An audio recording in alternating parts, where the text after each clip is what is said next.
En la Edad Media, el poder no siempre estaba a mano de los reyes o el papado. A veces, el destino de naciones enteras dependía de mujeres que sabían cómo mover sus fichas como si fuera una partida de ajedrez. Algunos lo hicieron para evitar guerras, otras para crear conflictos que bañaron en sangre continentes enteros. Hoy vamos a descubrir cómo dos reinas, Catalina de Medici e Isabel de Castilla, cambiaron la historia de Europa con sus decisiones. Bienvenidos a mi canal, yo soy Leo Warlock y en este canal vamos a hablar de historia medieval y fantasía medieval. Sin más preámbulos, comencemos con el video.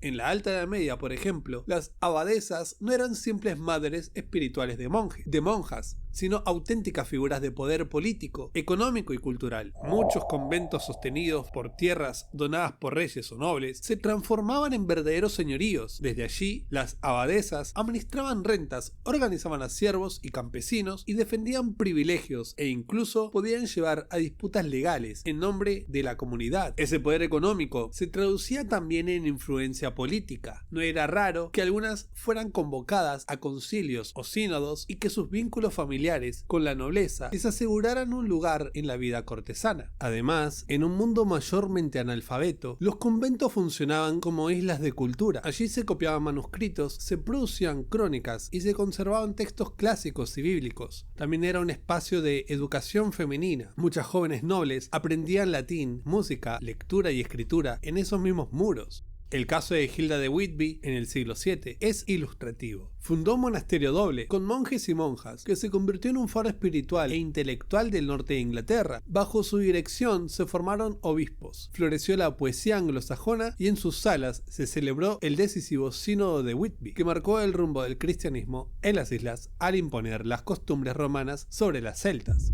Pero fuera de los muros sagrados, el escenario no era menos impactante. Las nobles medievales podían convertirse en regentes cuando sus maridos estaban ausentes en campañas militares, gobernando así los feudos y administrando justicia, incluso también negociando pactos con otros señores y resolviendo crisis diplomáticas. Sus decisiones podían significar la paz o iniciar una guerra. Pero el poder femenino también respiraba en la vida cotidiana. Viudas que heredaban negocios familiares, mujeres que manejaban tabernas, tejían redes de comercio o ejercían oficios médicos y financieros, manteniendo viva la economía. Aunque los cronistas intentaron borrarlas del relato, sin ellas el mundo medieval simplemente hubiera colapsado. En el matrimonio, lejos de ser pasivas, muchas eran verdaderas estrategas políticas. Negociaban alianzas, dotes y herencias que podían decidir el destino de dinastías enteras. Cada boda era más un tratado político que un romance, y las mujeres sabían jugar ese tablero con una astucia que aseguraba la supervivencia de sus casas y de sus hijos. Sin embargo, todos sabemos que el poder corrompe, y las mujeres con poder no son la excepción.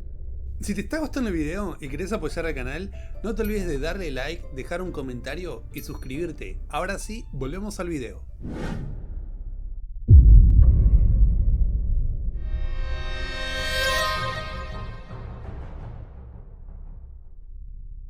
Catalina nació huérfana en Florencia, rodeada de intrigas familiares y alianzas estratégicas que marcaron su juventud. Su destino cambió al casarse con Enrique II, convirtiéndose en reina consorte de Francia. Durante la ausencia de su esposo, Catalina manejó la corte con mano firme, asegurando que la administración real no colapsara bajo la presión de nobles ambiciosos, facciones enfrentadas y conspiraciones mortales. Tras la muerte de Enrique II, asumió un rol central en la gestión de la sucesión de sus hijos menores, construyendo una red diplomática compleja que le permitió mantener el equilibrio en un reino desgarrado por la violencia y las tensiones religiosas. Convertida en gobernadora de Francia durante la minoría de edad de sus hijos, Catalina consolidó su control sobre la política nacional, negoció alianzas clave con facciones enfrentadas y manejó las tensiones entre los católicos y hugonotes con astucia, manteniendo una frágil paz que sostenía el reino al borde del colapso. Su habilidad para equilibrar intereses diversos le otorgó un poder efectivo, convirtiéndola en la pieza clave de la estabilidad francesa. Sin embargo, el equilibrio de Catalina era tan delicado como peligroso. En la noche del 23 de agosto de 1572, la tensión alcanzó su límite. La masacre de San Bartolomé estalló en París. Desde la madrugada, católicos radicales atacaron a los hugonotes en las calles, en sus casas y en iglesias. Hombres, mujeres y niños fueron apuñalados, degollados y arrojados por ventanas. Miles murieron en cuestiones de horas. Catalina, temiendo perder el control del reino, aprobó la matanza, transformando lo que había sido diplomacia en terror y horror sistemático. Pero si Catalina mostró que la diplomacia podía tornarse en terror, Isabel demostraría que la unificación y el control podían construirse sobre sangre y miedo. Isabel de Castilla no nació para reinar, pero la historia la empujó hacia un poder que transformaría España. Hija de los Trastámara, creció alejada de la corte, en un entorno austero que forjó su carácter decidido y su sentido del deber. Desde joven aprendió a combinar fe, estrategia y disciplina, herramientas que usaría para moldear el destino de un reino fragmentado y sumido en la violencia de la nobleza. Cuando la sucesión de Castilla se volvió incierta, Isabel se posicionó como heredera frente a un hermano débil y una nobleza turbulenta. Su matrimonio secreto con Fernando de Aragón no fue un romance, más bien fue un movimiento estratégico que sentó las bases de una unión dinástica capaz de cambiar el rumbo de la península ibérica. Juntos, consolidaron la autoridad real y limitaron el poder de la nobleza, pero lo hicieron con mano dura, eliminando opositores, aplastando rebeliones y haciendo que la represión sea un instrumento cotidiano de control. La culminación de la Reconquista, con la caída de Granada en 1492, no solo cerró siglos de conflicto, sino que impuso un orden absoluto mediante la violencia. Las tropas de reyes católicos masacraron a combatientes y sometieron a la población musulmana restante. Aquellos que no aceptaron la conversión fueron expulsados, dejando tras de sí comunidades destruidas y un vacío cultural que jamás se recuperó.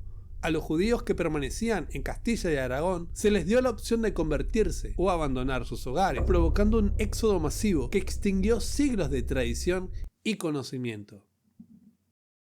Su visión estratégica se proyectó más allá de la península. El patrocinio de los viajes de exploración, incluido el de Cristóbal Colón, abrió un nuevo mundo a Europa y consolidó a España como potencia global. Pero incluso allí, el poder se construyó sobre control y explotación, imponiendo la voluntad de la corona sobre pueblos desconocidos, adelantando un modelo imperial basado en la dominación y la violencia. Isabel también fortaleció su control interno mediante la Inquisición, una maquinaria de miedo que perseguía la herejía, castigaba torturas y quemaba en la hoguera a quienes cuestionaban la ortodoxia religiosa. Te dejo acá un video